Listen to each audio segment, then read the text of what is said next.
Good morning student. अब हम आज संप्रदान कारक पढ़ेंगे। इससे पहले हमने कर्म कारक, करण कारक और कर्ता कारक पढ़ लिया था। आज हम संप्रदान कारक पढ़ेंगे, जिसको सम्यक या भली भांति या सम्यक प्रकार से दान दिया जाए अथवा जिसको कोई वस्तु दी जाए उसे संप्रदान कारक कहते हैं। उसकी संप्रदान संज्ञा होती है, यानी कि दान जिसको दिया जाता है तो उसके अंदर कौन सी विभक्ति होती है?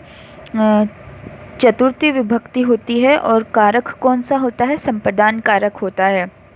कर्मणा यम भी प्रीति से संप्रदान, अर्थात जिसको कोई वस्तु दान दी जाती है वह संप्रदान कारक कहलाता है। और संप्रदान कारक में कौन सी विभक्ति होती है? चतुर्थी विभक्ति का प्रयोग हो रहा है, यानी कि हम जिसको दान देंगे, जो दान दे रहा है उसको नहीं, जो दान दे ले रहा है, जो लेने वाला है, उसके अंदर कौन सी विभक्ति होगी?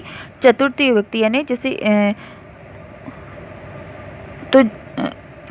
तो जो दान ले रहा है उसके अंदर कौन सी विभक्ति आ जाएगी? चतुर्थी विभक्ति का प्रयोग होगा। जैसे कि हम आगे पढ़ेंगे, संप्रदान चतुर्थी अर्थात संप्रदान कारक में चतुर्थी विभक्ति होती है। जिसे कुछ दिया जाता है उसमें चतुर्थी विभक्ति का प्रयोग होता है। जैसे कि उदाहरण के लिए दिया हुआ है, नरपे ब्राह्मण धेनु ददाती, यानी कि राजा ब्राह्मण को गाय देता है।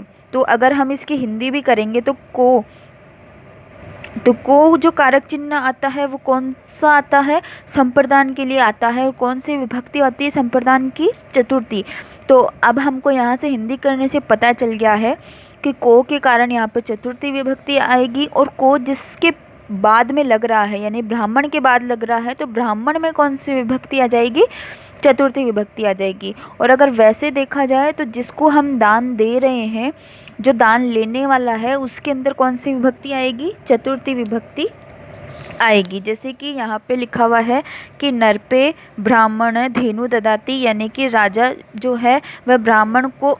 इसी तरह से अगला है, धनिक याचिकाए वस्त्रम याचती, यानी कि धनिक याचक को वस्त्र देता है। तो धनिक किसको दे रहा है? याचक को दे रहा है, यानी कि दान दे रहा है। जो दान देने वाला है वो कौन है? धनिक है। और जो लेने वाला है वो कौन है? याचक है। याचक मतलब मांगने वाला। तो मांगने वाला याचक है, तो याचक को दे रहा है। और कौन दे रहा है? धनिक दे रहा है। तो जो लेने वाला है वो कौन है? याचक है। तो याचक लेने वाला है, इसलिए इसमें कौन सी विभक्ति आ जाएगी? चतुर्थी विभक्ति आ जाएगी। तो यहाँ पे हम याचक की के अंदर चतुर्थी विभक्ति का प्रयोग कर देंगे। और अगर हम इसकी हिंदी भी करते हैं तो यह कारक चिन्ह क्या मिलता है? को मिलता है। तो को किसका कारक चिन्ह होता है? संप्रदान का। और को से पहले वाला जो शब्द होगा उसी में कौन सी विभक्ति लग जाएगी? चतुर्थी विभक्ति लग जाएगी। फिर जैसे वानरा फलानी देही, तो बंदरों को फल देता है।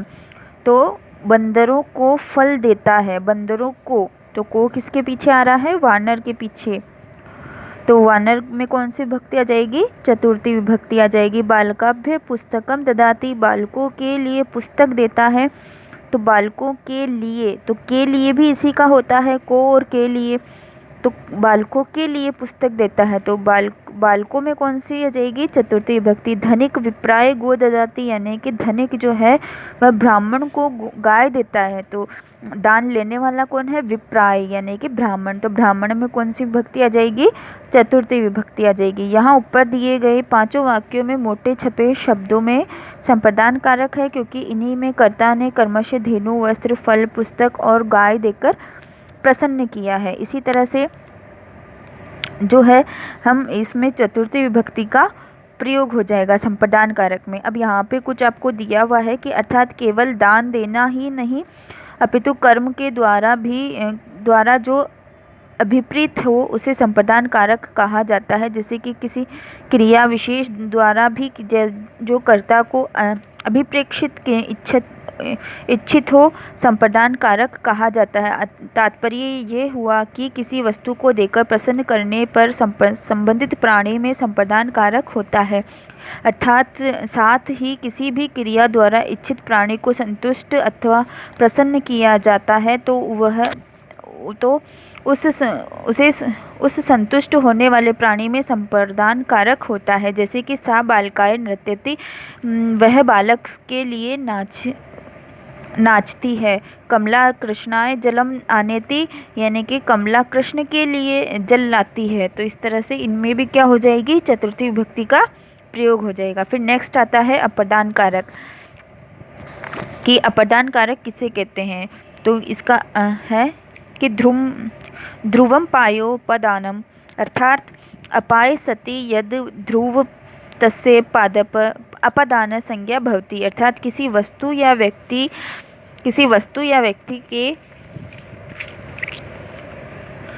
से अलग होने में जो कारक स्थिर होता है, उससे अर्थात जिससे वस्तु अलग होती है उसकी संप्रदान संज्ञा होती है, अर्थात उस शब्द में अपदान कारक होता है, मतलब अपदान संज्ञा होती है और उसमें अपदान कारक होता है। यानी कि अगर हम सीधा कहें तो जिसमें अगर कोई वस्तु किसी चीज़ से अलग हो रही है तो वहाँ अलग होने के अर्थ में वहाँ पे कौन सी आएगी, कारक कौन सा आएगा, अपदान कारक आएगा। और अपदान कारक की विभक्ति कौन सी होती है, पंचमी विभक्ति होती है।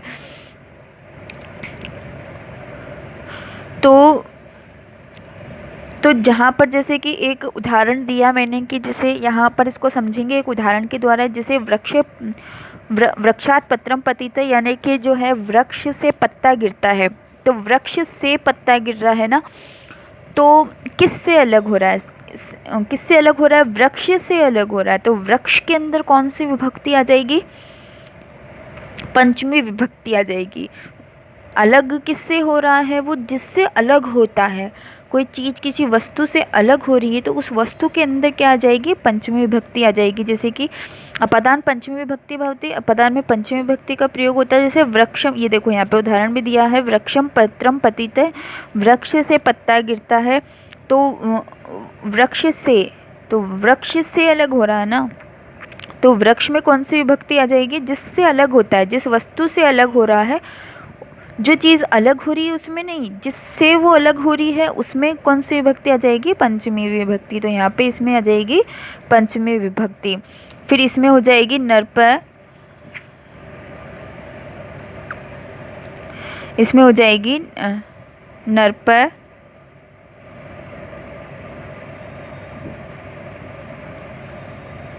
नरप ग्राम आगच्छति, तो इसमें हो जाएगी राजा गांव से आता है। फिर हो जाएगी बालक गृहात आगच्छति, बालक घर से आता है। तो बालक घर से, तो किससे अलग होता है, वो घर से अलग हो रहा है। तो घर में कौन सी विभक्ति आ जाएगी, पंचमी विभक्ति। अहम विद्यालयात आगच्छति, मैं विद्यालय से आता हूँ। विद्यालय से अलग हो रहा है ना वो, तो वो विद्यालय में कौन सी विभक्ति आ जाएगी, पंचमी विभक्ति आ जाएगी। तो इस तरह से यहाँ पे पंचमी विभक्ति का प्रयोग होगा। यानी कि जिस वस्तु से अलग हो रही है कोई चीज़, तो अलग होने वाली चीज़ में नहीं आएगी, जिससे वो चीज़ अलग हो रही है उसमें कौन सी विभक्ति आ जाएगी, पंचमी विभक्ति का प्रयोग हो जाएगा। फिर इसके बाद में आता है संबंध कारक।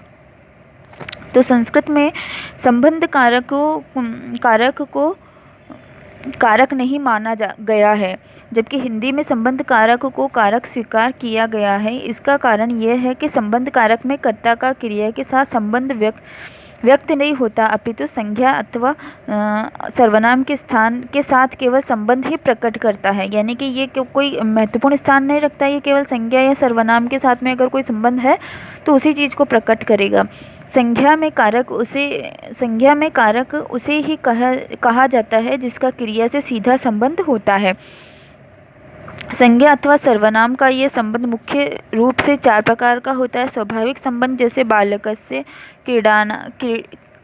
क्रीडन, यानी कि बालक का खेलना। जनजन्य का भाव, जैसे कि मातुतन्या, यानी माता की पुत्री। तो इस तरह से ये केवल संबंध को दर्शाएगा, जैसे का के की होगा या रा रे री होगा। बालकस्य क्रीडन यानी बालक का खेलना।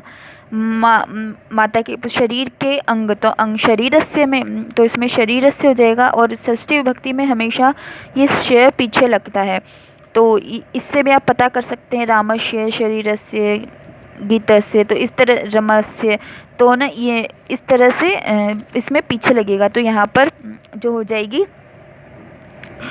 षष्ठी विभक्ति आ जाएगी, यानी संबंध जहाँ पर दर्शाएंगे उसमें षष्ठी विभक्ति आ जाएगी। और अगर आप हिंदी करोगे तो उसमें ये चीज़ होनी चाहिए रा रे री, या फिर ये जो शब्द जिसके पीछे आएंगे तो उसमें कौन सी विभक्ति हो जाएगी, षष्ठी विभक्ति, और कारक कौन सा हो जाएगा, संबंध कारक।